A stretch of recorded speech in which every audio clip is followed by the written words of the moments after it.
The Philadelphia 76ers are going all in on winning now, having reportedly agreed to a trade that will send Robert Covington, Dario Saric, Jared Bayless and a 2022 second-round pick to Minnesota for disgruntled star Jimmy Butler and injured big man Justin Patton. The principals, of course, are Butler, Covington, and Saric, with Philly dealing 2 starters for 1. The Sixers now have a nominal big 3 in Butler, Ben Simmons and Joel Embiid. The question is how well they will fit together. Here are some numbers of note as we look at the new-look Sixers. Clutch time usage. The Sixers already have a primary ball handler in Simmons. But when the game is on the line, Simmons takes a step backward. In each of the last 2 seasons, he has seen a drop in usage rate in clutch minutes, in part because he doesn't shoot from outside the paint and doesn't shoot well from the free throw line. Butler can obviously handle the ball more than Covington and Saric combined. He ranked 6th in the league in clutch usage rate last season, having used 41% of the Wolves' possessions, while he was on the floor with the score within 5 in the last 5 minutes of the fourth quarter or overtime. Right now, the Sixers' go-to action on big possessions is a 2-man game with Embiid and J.J. Redick, which is difficult to defend in any situation. Embiid, 18, and Redick, 15, have taken 33 of the team's 47 shots in the clutch. A weak-side Butler-Simmons pick-and-roll as a secondary option on those plays wouldn't be too bad. Shooting shortage. And clutch possessions are important too.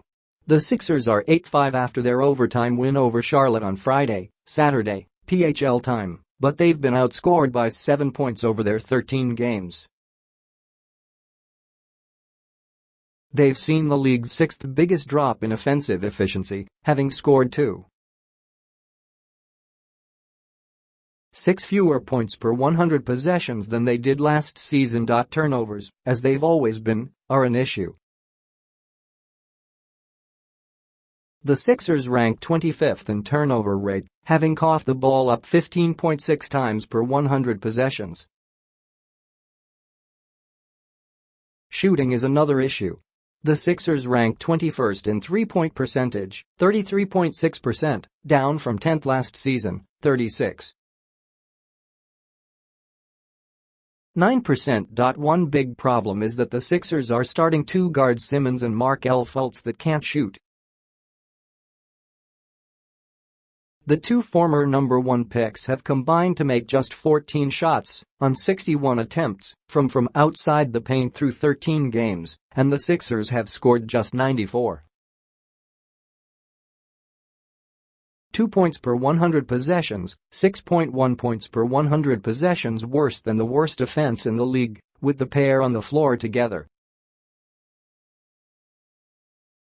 The Sixers' third point guard, T.J. McConnell, has attempted just 2 3-pointers in 127 minutes. So 3 of the Sixers' top 5 guards are reluctant to shoot from deep. Saric's shooting has been bad too.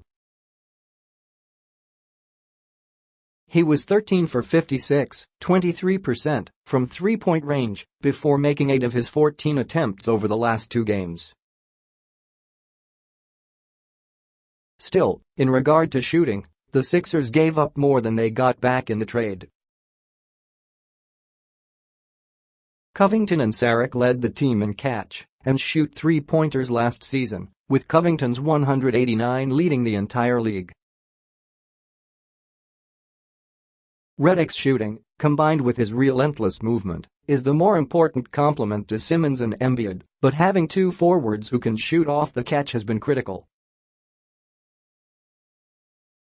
Butler, 38.8%, has actually been a better catch-and-shoot 3-point shooter than both Covington, 35.4%, and Saric, 36.0%, over the last 2+ seasons, but not at the same volume, and he's been more likely to be inside the arc when shooting off the catch. losing length. On the other end of the floor, the Sixers just got smaller. They ranked 3rd defensively last season and ranked 10th this season, in part because they're huge, with 4 starters that are 6'9", Covington, 6'10", Saric, 6'10", Simmons, and 7'0", Embiid.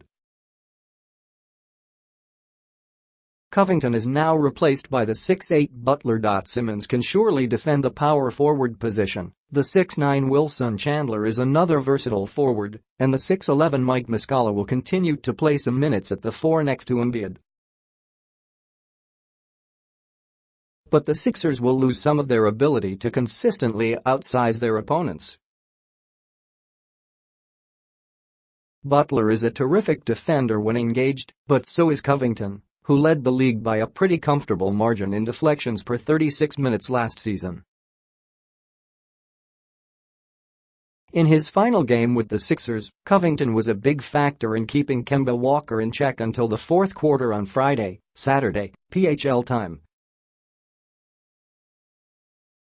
In 2 games against the Sixers, Walker has shot 8 for 21 with Covington as his primary defender.